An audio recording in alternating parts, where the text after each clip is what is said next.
Thank you for clicking on the video here today. In our Mimic, we are going to show off a real spell book. Before we do that, I need to talk to you about these books here.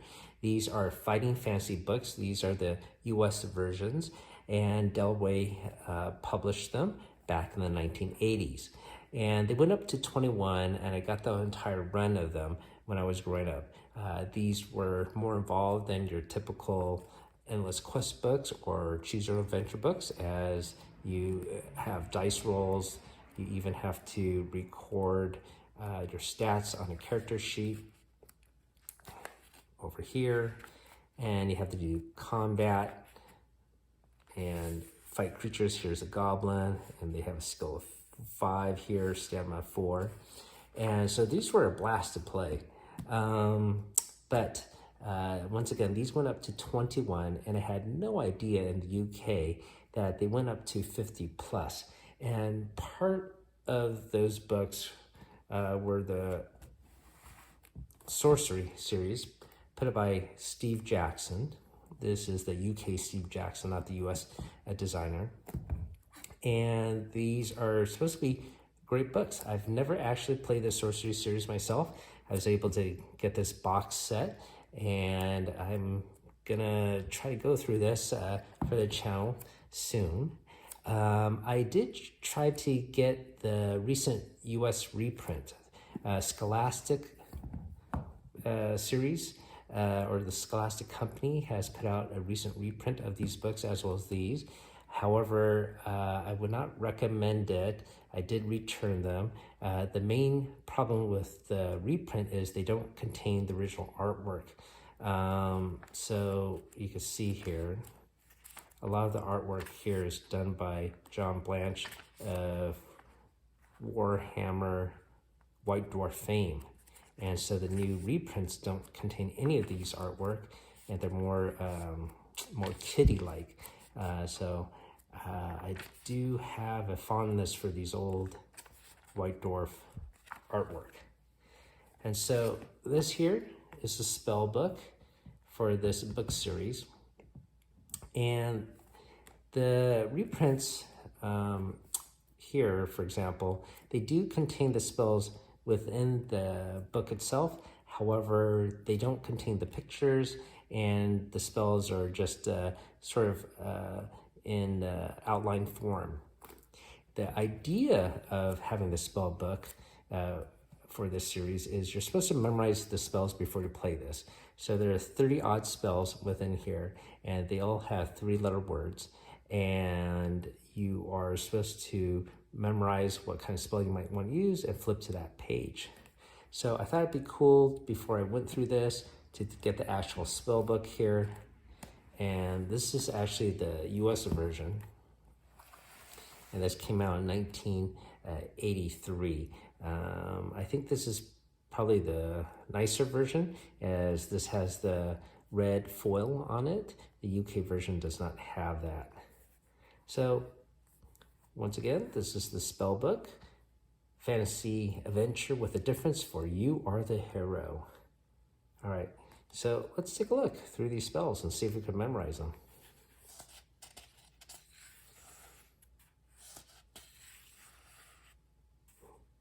And once again, the art here is by John Blanche, and of White Dwarf Warhammer fame.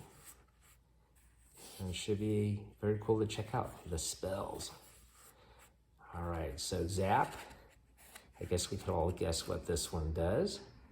Electricity, lightning spell, right? An extremely powerful weapon. This spell creates a blast of lightning, which shoots from the caster's hand, which must be pointed in the desired direction. Costs 4 stamina points. Hot. Looks like it casts fire here. A fireball. Shoots from the hand towards the target. Foff. This is a powerful spell that creates a magical and physical barrier in front of the caster, which is capable of keeping out all physical intruders and most magical ones. So a barrier. I guess Foff, sort of a play on words of off. Wall, casting an invisible wall. Okay, that we could remember. Law, casting this spell at an attacking creature allows the caster to take control of the attacker's will. So we're enforcing your law, I suppose. Dumb, when cast at a creature holding an object of some sort, this spell will make the creature clumsily and uncoordinated, and it will drop the object. So it will make them dumb. Big, when this spell is cast on the caster's own body, it will inflate the body 3 times normal size. Walk, a coin of some sort is necessary for the spell. The caster places the coin on the wrist and casts the spell onto it. The coin becomes magically fixed to the wrist and acts as an invisible metal shield. Okay. Walk. Dop. This spell may be used to open any locked door. Raz. To perform this spell, bee wax is required. By rubbing the wax on any edged weapon and casting the spell, the blade will become razor sharp and do double damage. So razor, I suppose. Sus. This spell may be cast when the caster suspects a trap of some sort. Okay, so detect a trap, suss it out, I suppose. 6. This spell is cast onto the caster's own body. Its effect is to create multiple images of the caster, all identical and capable of casting spells. Jig. When this spell is cast, the recipient gets an uncontrollable urge to dance. Get jiggy with it. Gob. This creation spell requires any number of teeth of goblins. The spell may be cast onto these teeth to create 1, 2, or an army of goblins. Gob, short for goblin. Yop. Yob. Casting this spell requires the tooth of a giant. When this spell is cast upon the tooth correctly, a giant some 12 feet tall will be created instantly. Gum. Casting this spell together with using the contents of a vial of glue will cause the glue to become super sticky. Gum. How? This spell may be used in perilous situations when information about the safest way to escape is desired. I love the caricature of the faces within the stone there. Dock. Medicinal potions carried and used by the caster will, and under this spell, have their effects increased. Doze. This spell may be cast upon any creature, reducing its movements and reactions to about 6 at the normal speed. So appear to be in a dreamlike sequence. Not so they won't fall asleep, but slow them down. Dud. By casting the spell, the caster can create the illusion of treasure. Wonderful loot of treasure there. Mag. This spell protects the caster from most magical spells. Pop. A potent little spell, but one that calls for great magical concentration. This spell must be cast on small pebbles. Once charged with these magic, these pebbles can be thrown and will explode on impact. So they will pop and explode. Fall. This spell is useful if the caster is caught in a pit trap or falls from considerable height. Dim. A good defensive spell. This may be cast at any creature attacking the caster. Its effect is to muddle the mind of the victim. Fog. Love the contrast here. This spell may only be cast in a closed room with no windows. Once cast, the room turns pitch black in the eyes of all but the caster. Mud. As this spell is cast, the caster must sprinkle grains of sand on the floor as desired. This spell takes effect on the sand and the floor, creating a pool of quicksand. Niff. As this spell is cast, the air surrounding the caster becomes filled with a nauseating stench.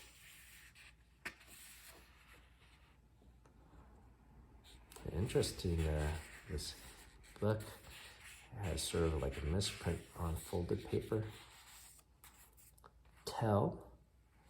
To activate this spell, the caster must wear a cloth skull cap.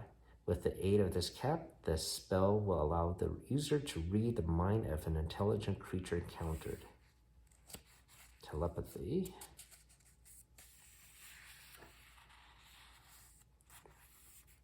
Gak. In order to use this spell, the caster must be in possession of a black face mask, which must be worn while the spell is being cast. It can be cast directly on the opponent, and as the effect of casting a terrible fear within the mind. Gak. Sap. The effect of this spell, which is only useful in combat, is to demoralize an opponent. Sap their morale. God. This is a form of illusion spell which can only be performed if the caster is wearing the jewel of gold. When this spell is cast, any creatures or humans in the vicinity will take immediate liking to the caster. Kin. This creation spell is useful in battles. It requires the use of a gold-blacked mirror, which must be pointed at the creature. As the spell is cast, it creates an exact replica of the creature. Kin. Pep. A potion of fire water must be taken by the caster for the spell to be used. It will enhance the effects of the fire water. Pep.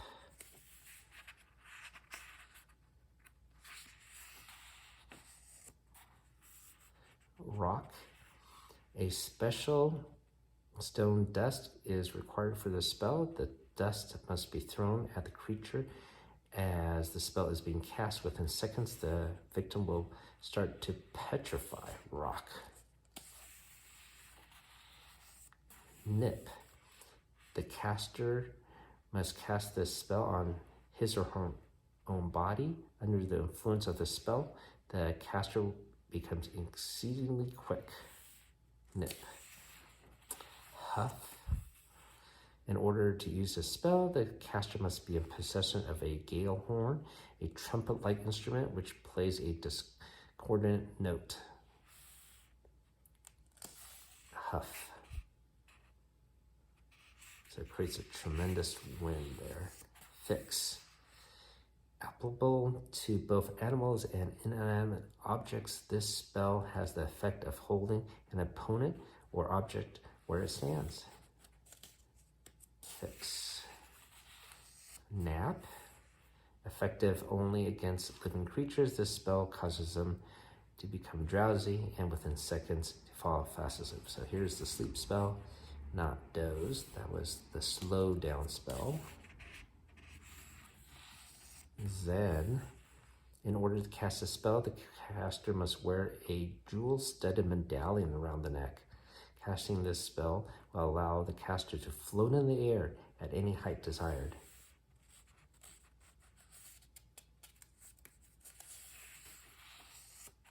Yaz. This spell will not work when the caster is wearing a fine pearl ring. Casting this spell while wearing this ring renders the caster's body invisible to any reasonable intelligent creature. Oh, this spell will not work unless the caster is wearing the fine pearl ring. Sorry about that. Sun. This spell may only be cast upon the yellow sun jewel. Once cast, the jewel begins to glow brightly. Wrap. Oh, I'm sorry, I missed one here. Kid. In order to use this spell, the caster must be wearing a bracelet of bone. Once the spell is cast, the caster must concentrate on a particular illusion, and the illusion will appear real in front of the eyes of the intended victim. So that's kid. Just kidding. Wrap. To use this spell, the caster must be wearing a green-haired wig.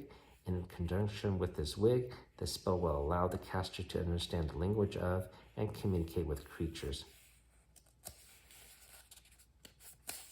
To have a rapport, I suppose. Yap. It looks very similar. This spell allows the caster to understand languages and communicate with most animals.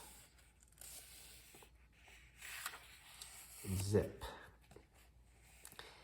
An invaluable aid in close battle. This spell is only usable when the caster is wearing a ring of green metal. When the spell is cast on this ring, it enables the wearer to disappear and reappear a short distance away. So zip away. Far. In conjunction with the orb of crystal, this spell may enable the caster to see with certain limitations into the future. Res. When cast on the dead human or humanoid creature with holy water, bring them back to life. Look at this poor adventurer. Suffered gruesome fate.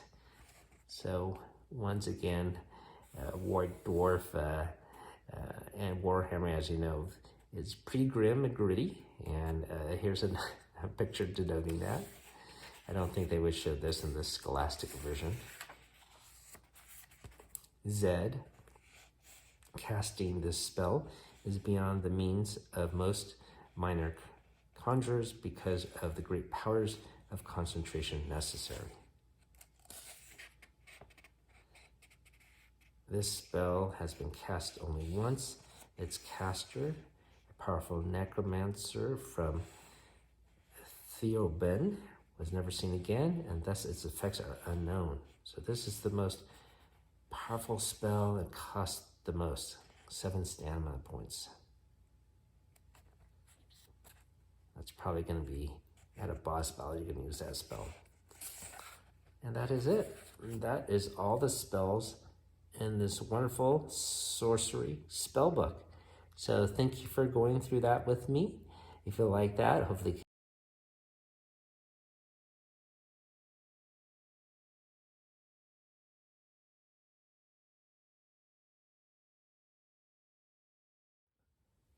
once again, thank you for taking the time to go through this book with me. Apparently there are 48 spells within this book. Let me know in the comments down below if you actually went through this sorcery series and beat it. It looks pretty daunting here with 4 volumes, but it's supposed to be great, so I can't wait to give it a try. If you took the time to watch this, hopefully you can hit that like and subscribe and help out this fledgling channel. And I have links down below for free giveaways to help promote this channel.